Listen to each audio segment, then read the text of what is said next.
Ito yung braso ni boss, oh. Buo yan. Lalagyan natin ng poly.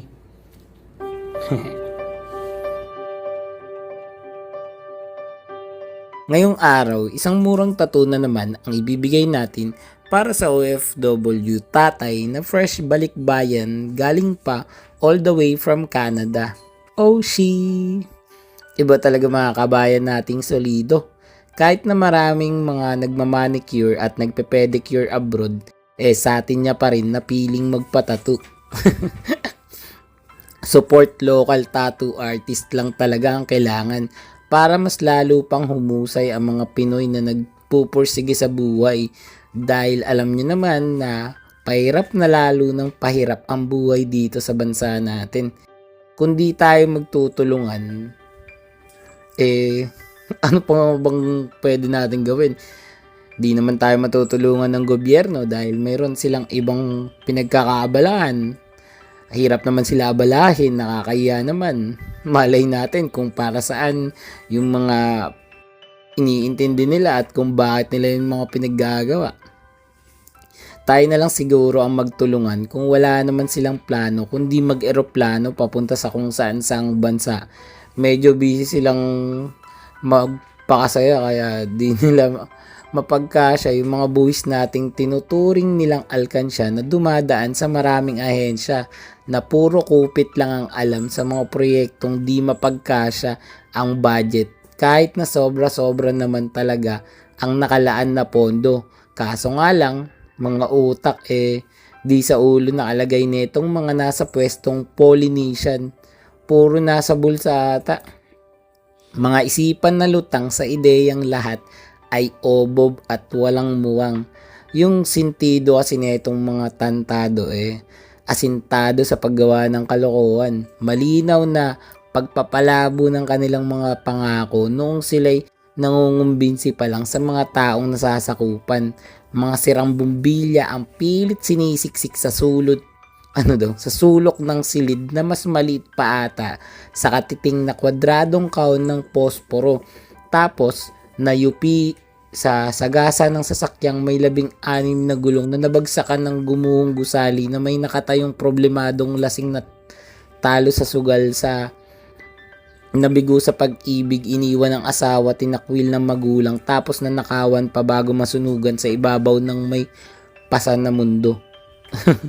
Ganun siya yupi. In short, sa ilalim ng lahat ng yun, natatabunan yung gamunggong utak ng mga Polynesian na nakaupo na ang sasarap i-deport dun sa Mars planeta sa ibang planeta para magtanda na yan. Malaman nila yung hinahanap nila.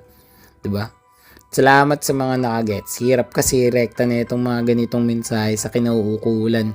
Kaya kayo na bahala mga tropa ko dyang matatalino. Paki-translate na lang, pakitag dito yung mga buhayang manok nung ahas mong kainuman na nakikipagpalit ng isip sa insekto tuwing eleksyon. Gets mo yan? Hirap no? Pero wala hanggang ganito lang tayo, maliban natin sa kanila. Hindi nga kaya kahit nga siguro kidlatan yan, ganyan pa rin yung mga yan Anyway, client requested, as you can see, a Polynesian full sleeve wrap around sa kanyang kaliwang braso na arms. Pagkatapos nung parinig natin, proceed na tayo dito sa session. Gaya nung nakarang client na taga-Alaska, yung anak niya gusto rin sana ng tattoo. Kaso this time, di na talaga namin kaya maisingit dahil pauwi na rin tong family ni boss pabalik sa ibang bansa. Galing kasi sila nung naran sa Boracay at kung saan pang mga gala. Hinuli nila yung schedule ng tattoo kaya ngayon isiniksik na lang ako at 2 araw lang yung palugit para matapos namin to. Kaya nga next time na lang daw siya magpapatattoo and malay mo, tayo pa rin makapag-tattoo dun sa anak niya, di ba? Nga pala, bago magkalimutan, gusto kong ikwento sa inyo na naalala ni boss na Tagalog nga pala ako. Uy, Tagalog ka nga pala sir, no? Taga Rizal ka, no? Siyempre. Ngayon, nandito na tayo sa Santo Tomas, Batangas, pero galing tayo dun dati sa Baras. So, yun nga, naalala daw niya na malamang sa lamang gusto kong pumood trip dito sa lugar sa Batangas. Pinapili niya ako kung gusto ko ba ng Lomi o Goto. Pero pumipili pa lang ako, bigla niya sinabi na, ano nga yung Goto sa inyo? Ganyan, ganyan. Tapos, sabi, dinescribe ko yung Goto sa amin. Sabi niya, ay, i-recommenda, papatikimin daw ako ng malupit na humahagupit eh. Kasi nag-home service nga pala ako. Etong si boss, dinayo ko pa dito sa Rosario, Batangas. Medyo malayo-layo din. Halos may 2 oras ko din to biniyahe gamit yung motor. 'Di ba? Malaki din kasi tong probinsya. Tsaka plano sana netong si boss na dumayo sa studio ko. Kaso, nagbago isip niya dahil sa pabago-bago ngayon pa sobrang init tapos biglang uulan. Dahil 2 days pati itong session, mas komportable siya kung dyan na lang siya sa bahay niya. Ako na lang dadayo, ako na lang ang magpapagod para chill-chill lang siya. Kung masaktan man siya, itulog niya lang dyan, di ba? At least, comfort of his own home. Ganun lang. Ang importante naman, matapos yung project. Tsaka, yung sakitan, mapagtagumpayan niya. Worth it naman, taste pogi. Ganun nga lang lagi, di ba? Wait, napalayo yung usapan natin. Balik tayo dito sa food trip. Alam nyo ba na yung Goto dito sa kanila boss, di gaya nung sa amin sa Tagalog na kanin na may sabaw. Tapos may laman sa ibabaw na kadalasang tuwalya. Ayun lang.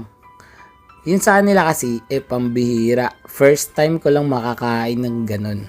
Describe ko laman loob ng baka, puso, atay, dugo, syempre, tuwalya. Tsaka, basta iba pang laman loob, ganun. Yung sabaw, yun ang sobrang tindi ng flavor. Kahit di nyo itanong, sasabihin ko sa inyo na sobrang nagustuhan ko yung lasa.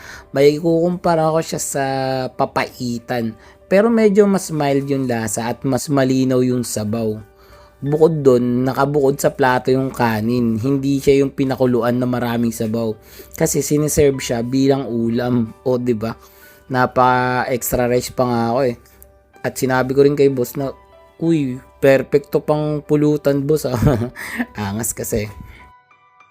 Maraming salamat sa pag-aalaga dyan sa akin boss. Shoutout sa'yo. Solid home service dahil nakadayo ako sa lugar na di ko pa napupuntahan. Nakatikim ng pagkain na di ko minsan mabigas ang tawag pero talaga namang malinamnam gaya ng mga usapang pinagsaluhan namin ng pamilya niya sa harap ng hapagkainan na napapalibutan ng mabubuting tao na nung umulan ng hospitality sa mundo, tumambay sa labas ang mag-anak.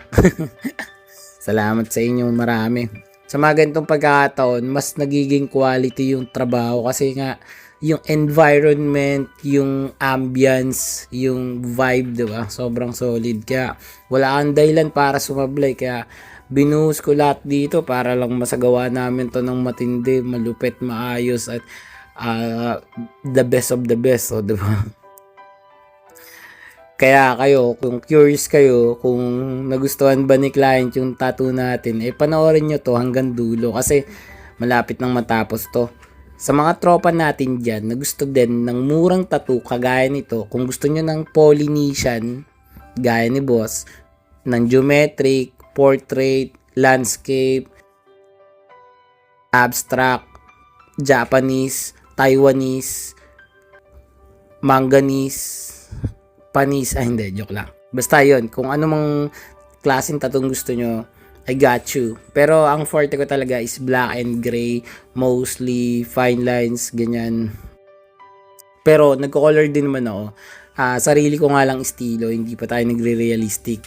Kaya kung trip nyo yung trip kong style or black and gray, alam nyo na yan, I got you. PM nyo lang ako sa Facebook page More Than Vlogs. Text o tawagan ako sa cellphone number ko 0970-8250395. Sa mga nag-aalangan pa dyan, mag-message, magtanong, mag-inquire, wag na kayong mag-isip, tatlong isip pa dyan. Itanong nyo lang sa akin kahit ano, sasagutin ko yan. Kahit yung mga pang matatalinong tanong, sasagutin ko din. Diba? Kasi wala nang masama dun eh. Basta, para lang kahit wala pa kayong ipon, basta magtanong lang kayo. Kasi alam nyo, minsan, akala nyo, ang liit pa ng budget nyo, pero pasok na pala yan, di ba? Basta pumayag yung tattoo artist, ako naman kasi napakadali kong kausap eh. Basta magkasundo lang tayo. Ako pa mismo dadayo dyan sa bahay nyo. Hindi mo na kailangan mag-commute. Edi home service na kita kahit nasa Rizal ka pa yung dati kong tiniran. Kahit sa Manila, sa Bicol, sa Batangas, Laguna, Tagaytay, Baguio, kahit saan ka pa, pupuntahan kita. Basta kausapin mo lang ako. Ang hirap mo naman kasi. Napahaba na haba na. O paano? Bago matapos tong video, panoorin at alamin natin ang tattoo client review. Let's go! Yeah, gusto mo ba ng tattoo? I got you bro. Full back, full sleeves, full leg, let's go. Full front, sa tuhod, sa siko, sa leeg, ulo kahit face ganado. Support local, proud Pinoy artist. Murang tattoo pero maangas, legit. Daw ang pinaghirapan, buyat bawat beat. Baguhan pero may diskarte, hindi cheap. Line, shading, harmony, flow, texture, contrast, light and shadow. Design na malupit, ako bahala sa'yo. Sa studio man o home service, let's roll. Pwedeng umaray pero bawal gumalaw. Precision sa karayom, di ako atras, bawal sumablay. Gusto mo fine line, so bold na bara. Ko bahala, wag madyala. Check my craft, bawal stroke may puso. Pinagpuyatan kaya siguradong gusto. Support local, proud Pinoy sa tinta. Murang tattoo pero astig ang gawa. Poly, mandala, geometric, malupit. Japanese trad, neo-trad, black and gray hit. Kahit ka Boss, tapos na yung tattoo natin. Ano masasabi mo? Solid boss. Quality. Yun Grabe. Ilang araw natin ginawa yan? Almost 2 days. 2 days. 1.5 day. Ang bihira. Bossing. Dinayo pa natin yan ng home service dito sa... Rosario, Batangas. Kung i-rate mo yan, boss, 1 to 10. 10. Kung pwedeng 11, 11. Grabe. Solid.